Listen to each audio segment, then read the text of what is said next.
as the question says, a free atom of iron emits K alpha X-rays of energy 6.4 kilo electron volts.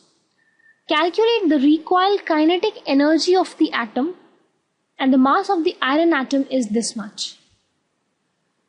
Now we need to find the recoil kinetic energy of the atom. And we know that there is a relation between kinetic energy and the momentum.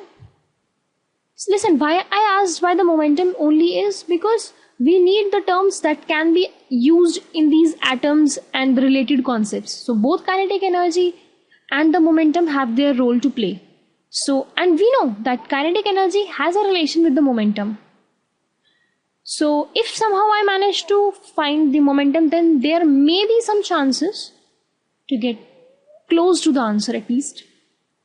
And the momentum of photon can be found out from here because they have given us the energy of the rays. That is the energy of the photons.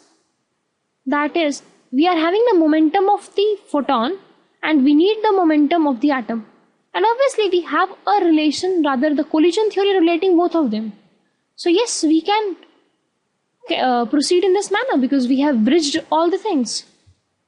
So what here I need to write is the energy of the photon is going to be E, where E is actually the same as they have expressed in terms of X-ray energy, that is 6.4 kilo electron volts.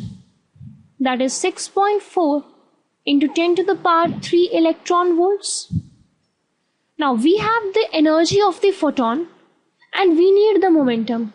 So we can write the momentum P to be energy upon C. We know this relation rather.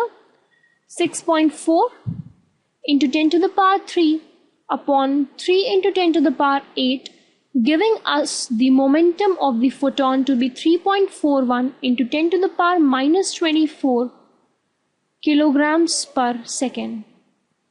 It's kg meter per second.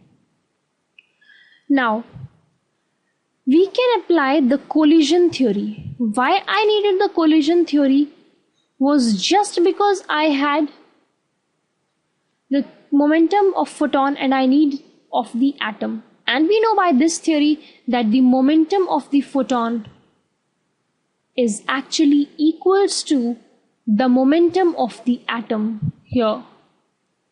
So we can write out as the momentum of the atom equals to 3.41 into 10 to the power minus 24 kg meter per second.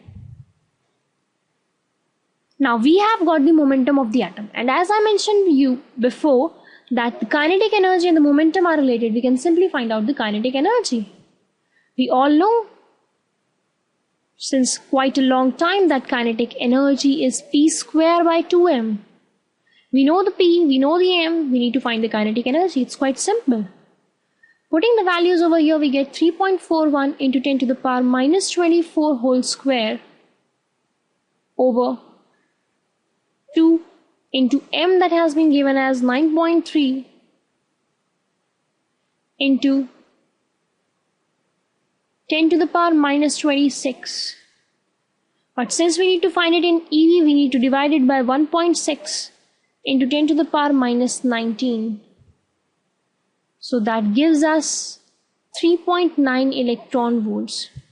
Notice that I just divided with this just to convert this thing into electron volts, because 1 joule is 1.6 into 10 to the power minus 19 EV. So this is 3.9 EV. That is actually the recoil kinetic energy of the atom.